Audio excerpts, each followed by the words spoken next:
I wanted to share my experience of how fashion and shopping kept me so broke. It's not even funny.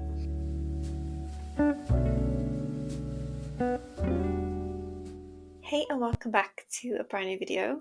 Today I thought I would do another little, it's kind of a story time slash catch up about how my no buy year is going. And I wanted to check in with all of you who are also doing a no buy year or in a low buy year, because I know a bunch of you are, whether you're subscribers of mine who have commented on previous videos or you're just searching this topic and that's why you're watching this video. So taking it back to about 2011. So yeah, well over 10 years ago, that is where my journey with fast fashion and shopping all the time kind of started. It was when I was a student and I was, moved out of home. I was earning my own money and I had a little bit of disposable income. And so I made sure every week that I had some money to spend on clothes.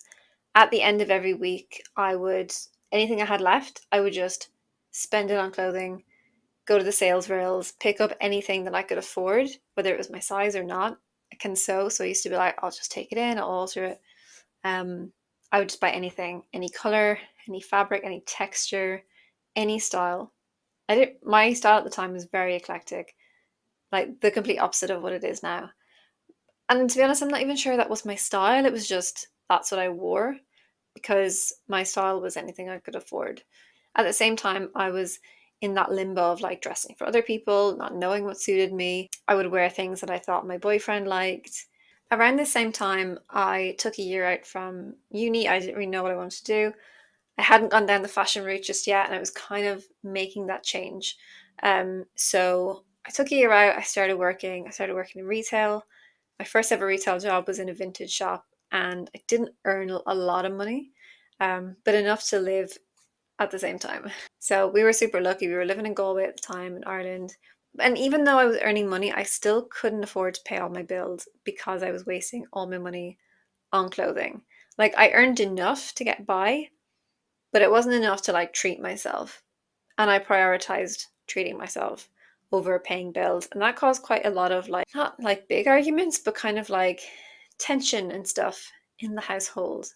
Being like, why don't you have money for the bills this month? We need to pay for this, we need to pay for that. And I'd just be like, I don't know why, I don't earn a lot of money. But really, it was because I had a whole wardrobe of clothes growing in the next room. Yeah, it was like a little crutch for me, really. And yeah, I can say that I'm a creative and I'm really into fashion and I was expressing myself and I was, getting to know my style and trying different things. And I was, but at the same time, there was definitely more of an underlying need to shop, an urge to shop, an urge to spend my money. Almost like this money set point where I just was more comfortable going back to zero every week. So and then I would start again fresh the next week or the next month or whenever payday was. So the reason I'm sharing the story is because I don't want any of you who are currently experiencing this cycle of spending all your money or even money you don't necessarily have, credit cards, whatever, on clothing every single week or every single month, setting yourself back to zero, never having savings at the end of the month, never having money to carry over to the next month, neglecting your future for that instant gratification of buying something in the now, thinking like this top is going to change my life, this dress is going to get me a date, this thing is going to do this. How about realizing that this stuff isn't going to change your life? And what may actually change your life is setting some money aside for the future, investing, saving, maybe looking to buy a home in the future or buy a car so you can travel around or, move country, whatever it is that you want to do with your money. These are things that will change your life. Buying clothes is never going to change your life. I've shared a few of these tips in previous videos, but if you haven't seen them, just going to share my top 5 again because I think it's really important to keep going back over it. Number 1 is do not shop beyond your means. If you can't afford it, do not buy it. And it's way easier said than done. Believe me, I know. But it's just not worth it in the long run. We need to think about our future selves more rather than always thinking about me in this moment. Like, I want this thing now, but does me in like a week or a month's time want me to spend this money, like whatever it is, 50 dollars, 50 quid on a dress, when in a month's time someone might be like, oh, do you want to book those tickets to Paris? And you'd be like, can't, because 50 quid short actually. Or I need to wait till next month. I need to wait till next month. There are so many better opportunities that are coming up for you to spend your money on than this current moment. Or it could literally be like, at the end of the month, I can't even afford to buy something nice for dinner because I've spent all my money at the beginning of the month. At the same time as well, I forgot to mention, this was like the main thing. I had a job and I couldn't afford I couldn't afford my bus to work. So some days I literally couldn't afford €2 to get my bus to work. I would have to walk the 40 minutes. I know it's not a huge walk, but at the beginning and end of a 8-hour shift, it's a bit of a walk. Like, I had a job, why could I not afford to get to work? And it's because I was spending all of my money on pointless crap that I did not need, that I definitely don't have now. It did not have much longevity in my wardrobe. And of course, if I could go back now, I would just sit myself down and say, stop living beyond your means, start saving your money, start putting aside little bits every month, even if it's 20 quid, 50 quid, whatever, it will accumulate. Like me 10, 12, 14 years ago, 13 years ago, that money, if I had to put aside like 20 quid every month and I was still doing it, that would have accumulated to something by now. So yeah, number one, live within your means.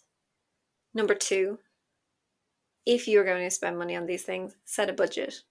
So set tenner a month, 20 quid a month, whatever it is you can afford, make sure you can afford it. Set yourself a budget so that maybe you don't want to restrict yourself. Maybe you don't want to do a no buy year. Or maybe at the end of this no buy year or no buy month that you're doing at the minute, you need a way to manage your spending. Set a budget. Set a budget you absolutely know you can afford, that you don't have to feel guilty about. You're like, this is my budget for clothes or makeup or shoes or whatever it is. And I don't feel guilty about it. I know I can afford it and I'm not going to go beyond it. And then you kind of have that guilt-free spending. You're finding that balance between current you and future you. Number three is to only buy things that you think will have longevity in your wardrobe. So yeah, you have your budget now for every month. That's great. But you don't be wasting it at the same time. Buy things that you know you're going to be wearing in 2 years' time, 5 years' time, maybe even 10 years' time. Quality items, things that are very classic, not trending, not going to go out of style in a couple of months, or not even going to be, you wear it this summer because it's in, and next summer you wouldn't be seen dead in it. Make sure it has longevity. So I'm thinking you may want, things that are going to last in your wardrobe that you're not going to have to constantly replace and spend more money on, because this is kind of long term also saving you money. Buy things that are good quality. If you have to buy them secondhand to get that better quality, so like more expensive brands, but then you're getting them secondhand, so they're a bit more affordable. If you want to save up your monthly budget, every 2 months you buy something, or every 3 months you buy something. Maybe every season you buy 1 or 2 items other than buying something every single month or a few things a month. Make your budget go further on less items. Number 4 is to identify what your triggers are and what it is that actually makes you want to shop. Chances are it's not the thing in front of you that makes you want to shop. It's you've had a really shit day, you've had a fight with someone, you're feeling a bit low, you're feeling a bit defeated, either of those things, and you want to pick me up.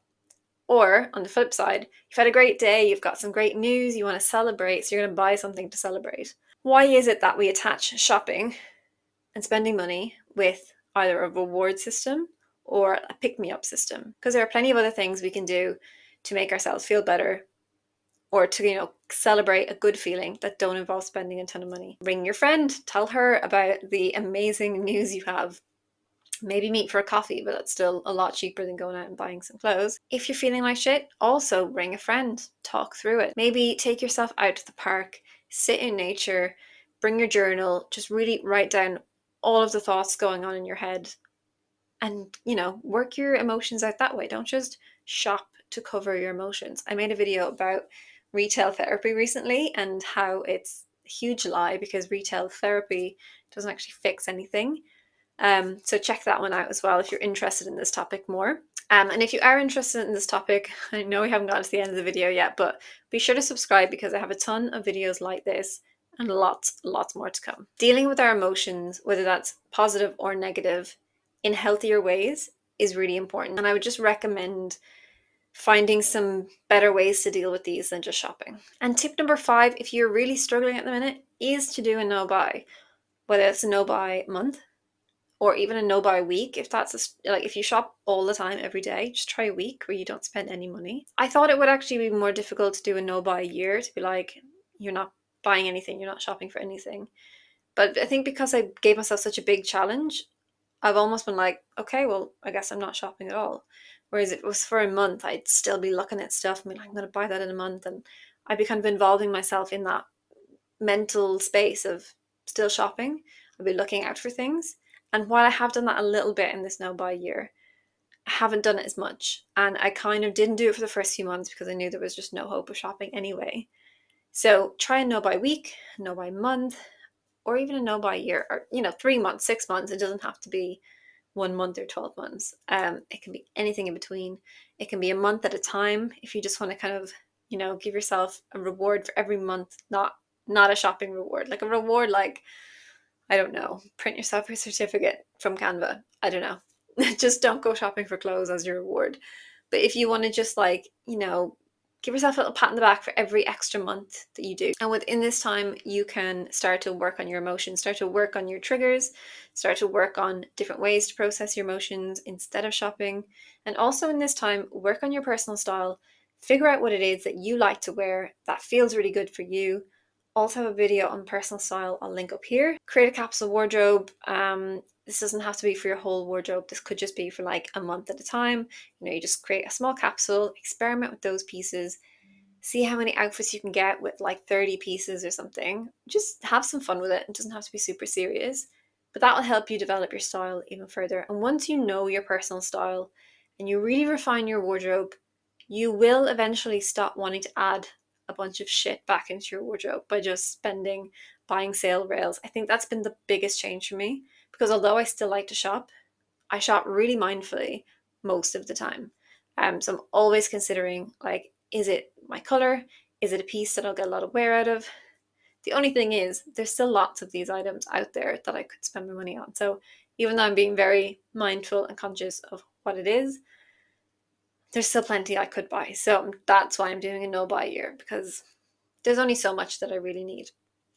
This has been a little bit rambly, but let me know how you were getting on with your no buy year, no buy month, whatever it is. I love talking to you all about it. I love hearing your tips as well, because a lot of you have shared, like, maybe you've done a no buy in the past and what your experience was, or just different ways you tracked it, or different kind of rules that you've implemented. So let me know what yours are. I would love to know. I may do a video at the end of my no buy with all of my tips, but also all of your tips that I haven't even considered as well. That'd be really cool. Also, it's just a great place for you guys to go and just check the comments and chat amongst yourselves and give each other a bit of a boost. Be that community of support for each other, like a bit of accountability. Oh yeah, get an accountability buddy. Bonus tip. If you want me to be your accountability, subscribe, comment below, and we can do this together. Like I said, if you are interested in this topic and you want to delve into it more, check out my Is Retail Therapy a Big Fat Lie video. And then I also have a playlist on lots more no buy videos that I've created. Lots of tips for how to set yourself up for success. Tips on like whether you should declutter during a no buy or not. Definitely delve into that playlist. Thank you all so much for watching. I hope you're all doing really, really well. And I'll talk to you all really soon in my next one. Bye.